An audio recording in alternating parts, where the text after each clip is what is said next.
ফের পিছিয়ে গেল এসএসসি 26,000 শিক্ষক শিক্ষাকর্মী চাকরি বাতিল মামলা। সুপ্রিম কোর্টে শুনানির জন্য অপেক্ষার প্রহর বাড়ছে। তো আজকে এই মামলায় কি জানালো সুপ্রিম কোর্ট, তো বিস্তারিতভাবে জানতে হলে অবশ্যই ভিডিওটিতে প্রথম থেকে শেষ পর্যন্ত সঙ্গে থাকবেন এবং চ্যানেলে নতুন হলে অবশ্যই চ্যানেলটিকে সাবস্ক্রাইব করে ভিডিওটিতে একটি লাইক করবেন।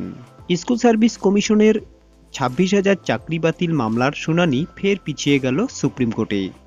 আজ শুনানি হওয়ার কথা ছিল, তবে হয়নি। সুপ্রিম কোর্ট এর আগে বলেছিল এই মামলার সঙ্গে যুক্ত সমস্ত পক্ষের বক্তব্য শুনে তারপরেই এ ব্যাপারে পরবর্তী সিদ্ধান্ত নেওয়া হবে। তবে পিছিয়ে যায় 26,000 চাকরি বাতিল মামলার শুনানি। মঙ্গলবারও বিচারপতি চন্দ্রচূড়, বিচারপতি জে.বি.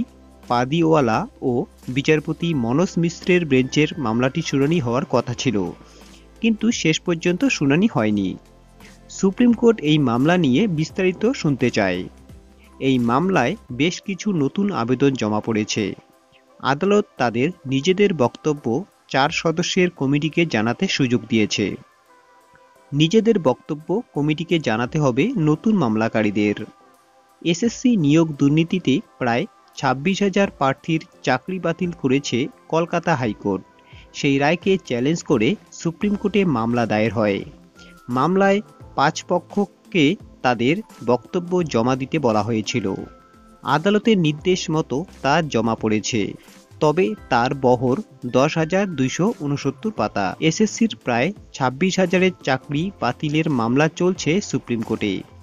আদালত আগেই জানিয়েছিল 5 পক্ষের বক্তব্য শুনবে। এই 5 পক্ষ হল রাজ্য, এসএসসি, তদন্তকারী সংস্থা, মূল মামলাকারী ও যাদের চাকরি বাতিল নিয়ে বিতর্ক শুরু হয়েছে। এর আগে প্রায় 26,000 চাকরি বাতিলের নির্দেশ দিয়েছিল হাইকোর্ট। সেই নির্দেশকে চ্যালেঞ্জ করে সুপ্রিম কোর্টে মামলা করে রাজ্য সরকার ও এসএসসি।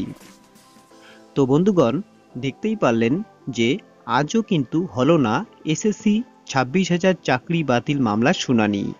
তো পরবর্তী শুনানি কবে হবে তা জানতে অবশ্যই চ্যানেলের সঙ্গে যুক্ত থাকবেন।